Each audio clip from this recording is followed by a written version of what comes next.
You want to text 35192. Cavaliers play tonight. Should be a good game playing the Mavs. They are fourth in the West.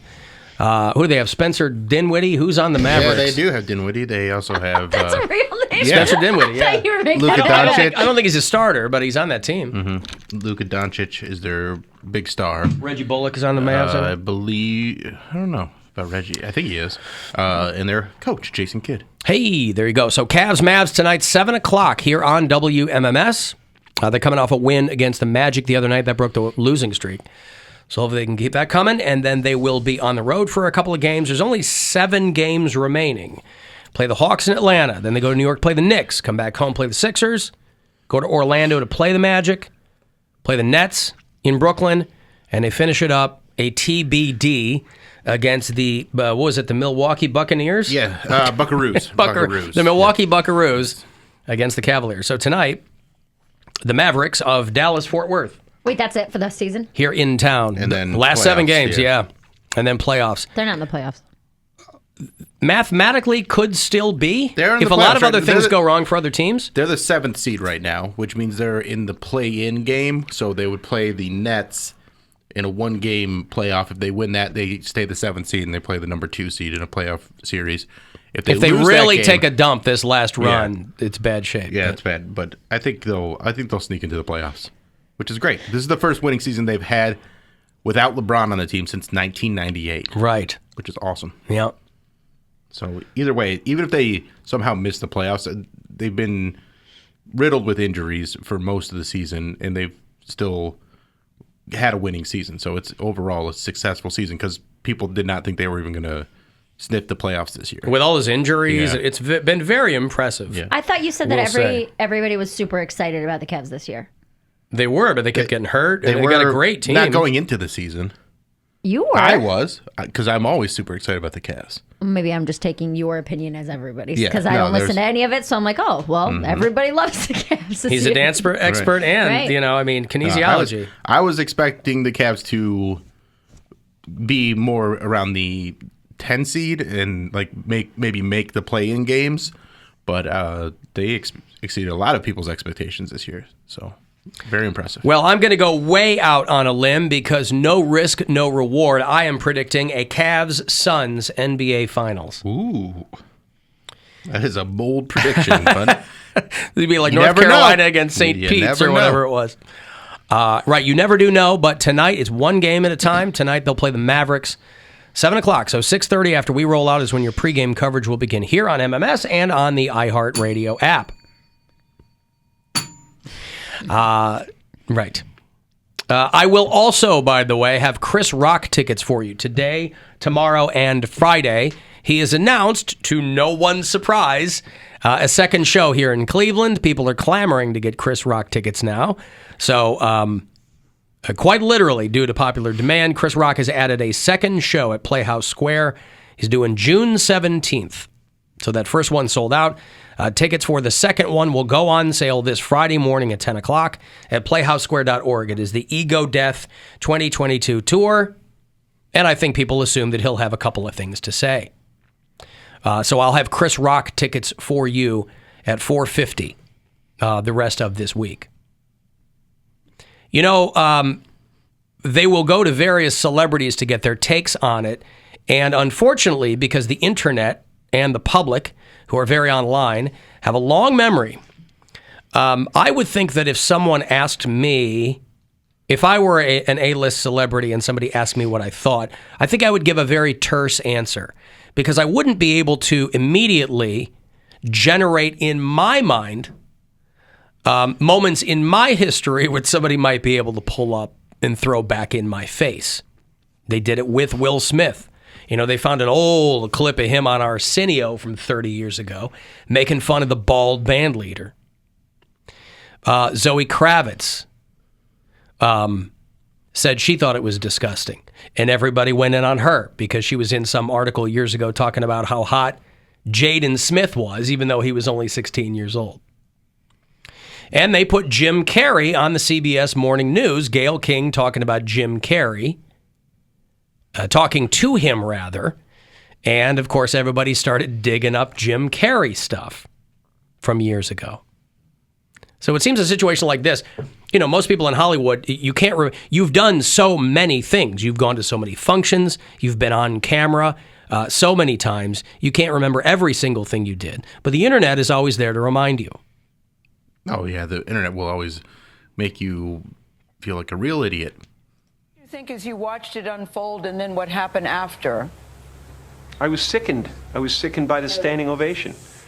I felt like Hollywood is just spineless, en masse. And it really felt like, this is a really clear indication that we're not the cool club anymore. There was some question today. I don't even know if Jim Carrey was at the Oscars. I know Jim Carrey, I think, is relatively bitter because he feels like he should have won an Oscar for something a long time ago, and he never has. And he's always been very kind of nakedly ambitious about winning an Oscar. I don't even know if he was there. About if anyone else had walked from the audience and done that, they would have been escorted out by security or maybe even arrested. The police asked Chris if he wanted to file charges. They asked Chris, do you want to file charges? And Chris apparently said no, he did not. He doesn't want the hassle. Chris, I didn't realize Jim Carrey is doing press for Sonic 2. Oh, yeah. He's the bad guy. He's the Eggman in Sonic the Hedgehog. Dr. Robotnik. Is that the guy? Yeah. Who's Eggman? Am I misremembering? There was an Eggman character in the Sonic video games. In the video games, he's more egg-shaped. But he's Dr. Robotnik. Yeah, he's the bad guy. You got the mustache and the thing. And I'd announced this morning that I was suing Will for $200 million because that video is going to be there forever. It's going to be ubiquitous.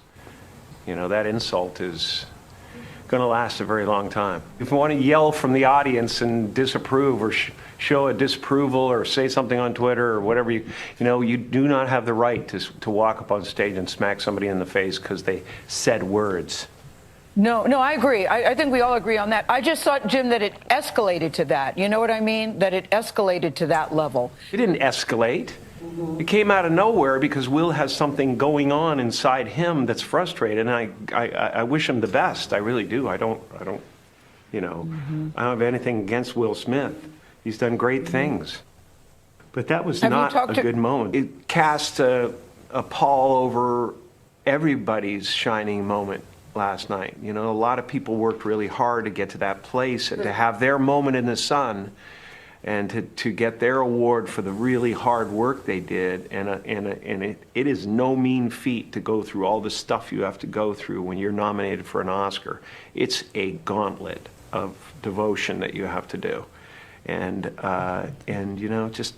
it was just a selfish moment to cast a pall over the whole thing. The alopecia community upset, the deaf community upset.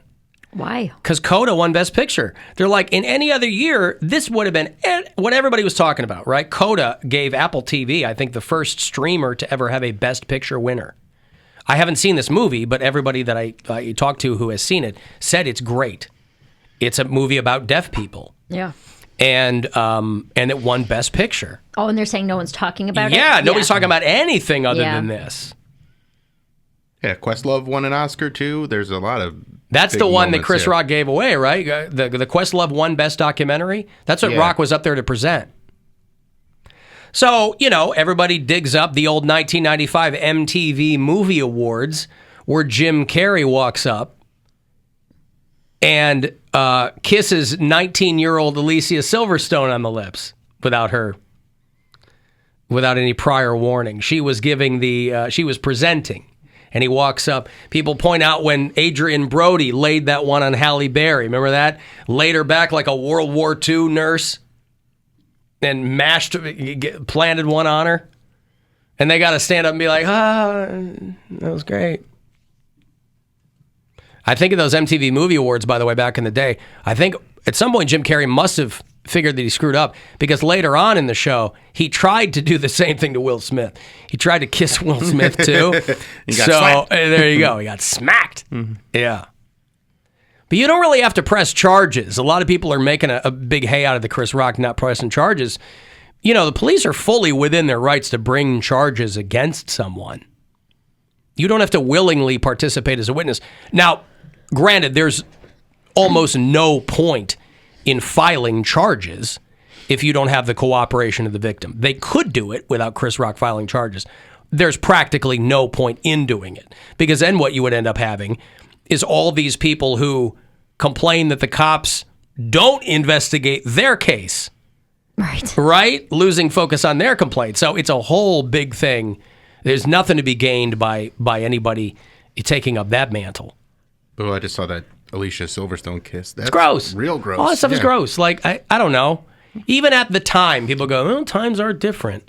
Even at the time, that's 1985, gross, if you walk up somebody you don't know and I mean, whatever, Hollywood, But I feel like this is just more it'd be weird. Proof of why you should be anti-awards, like me.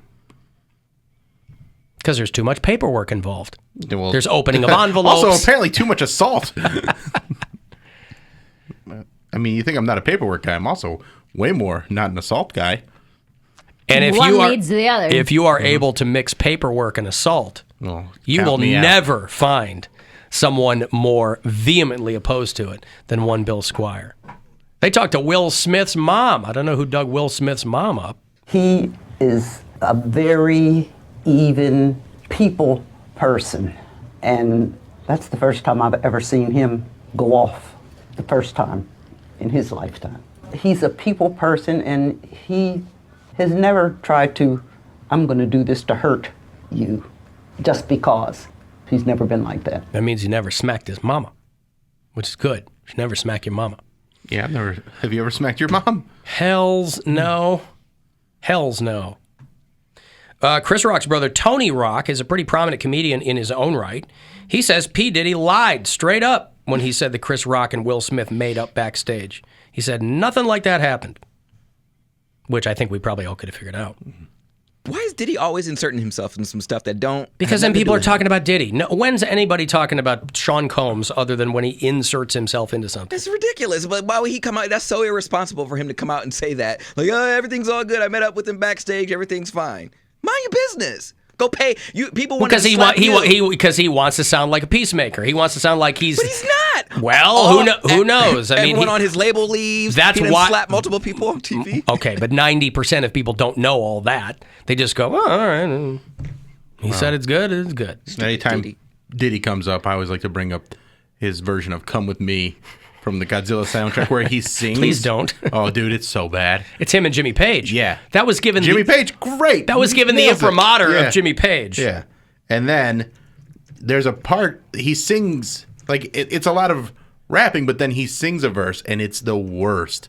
I can't believe he even released it. Because it's over Jimmy Page basically playing Kashmir. Yeah.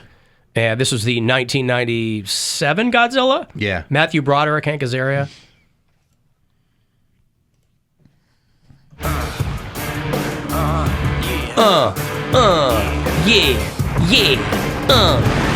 I think there's probably some expletives in this, but I do want to find the singing part, though. Yeah, the singing part is probably second verse. It's like the bridge.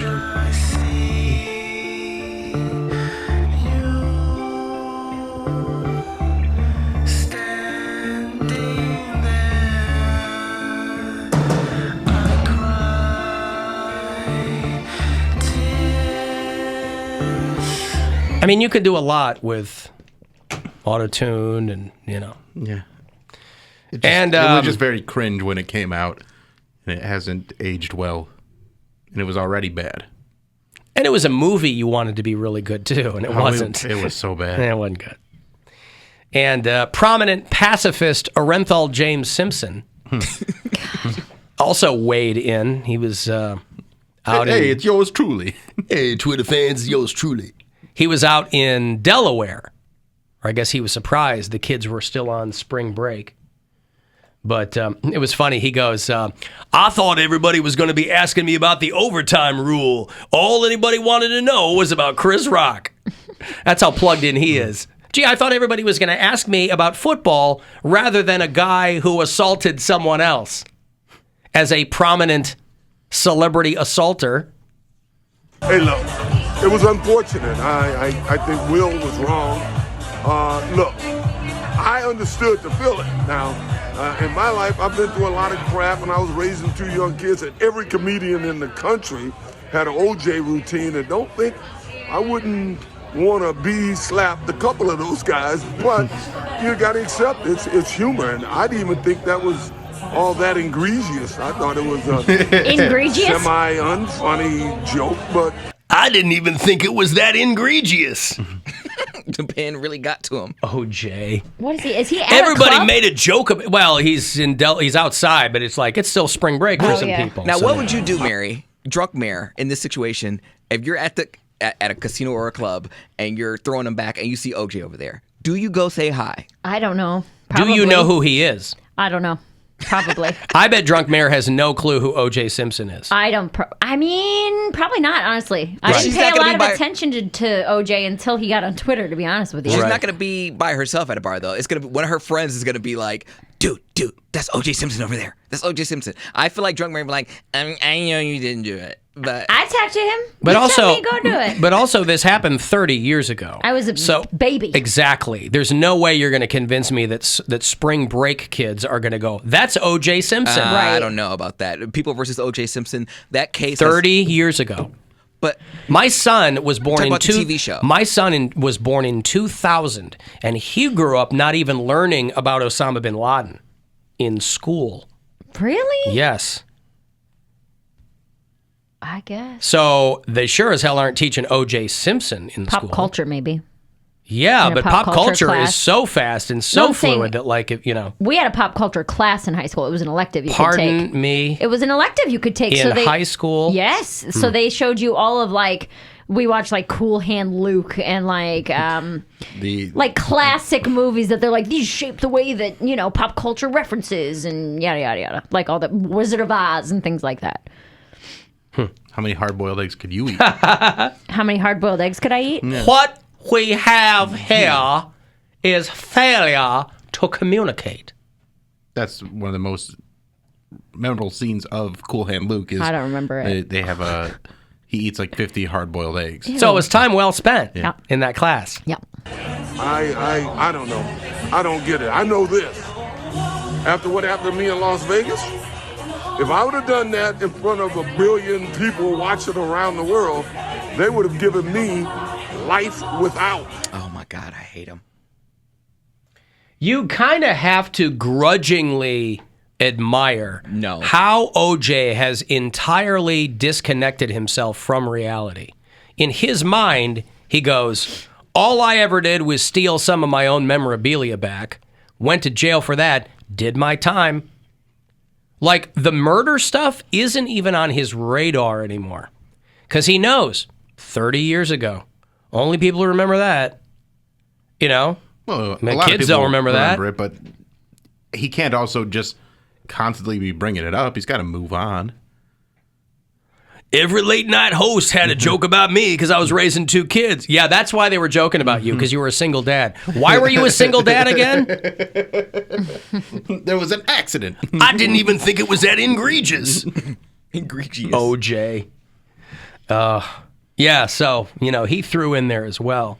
How long do you think this is all going to go on? I know it just happened Sunday, but you think this is going to be like It should weeks? be. It should be done now. Yeah. It should. I don't know that Chris Rock has put out a statement. I haven't seen anything. But Will Smith said, "Hey, I'm sorry." Yeah. I mean, whatever you think of it. Well, Chris he Rock put out a thing, and Chris Rock will go on. It's Chris Rock will say, "You want to know what I have to say about the Come situation? to my show. Come see me live." Pay $70 to come see me live. That's right. 70 if you're lucky. Or win free tickets from the Alan Cox Show. Hey, $4.50 all week at Playhouse Square. In the Palace Theater? Ohio's Palace Theater? Is that or the It Key doesn't Bank? say Playhouse Square. Yeah, it doesn't say. It just says Playhouse Square. Let me take a break. If you want to get a text for something, 35192 to get us there. AlanCoxShow.com if you want to watch, and we'll be back. The Alan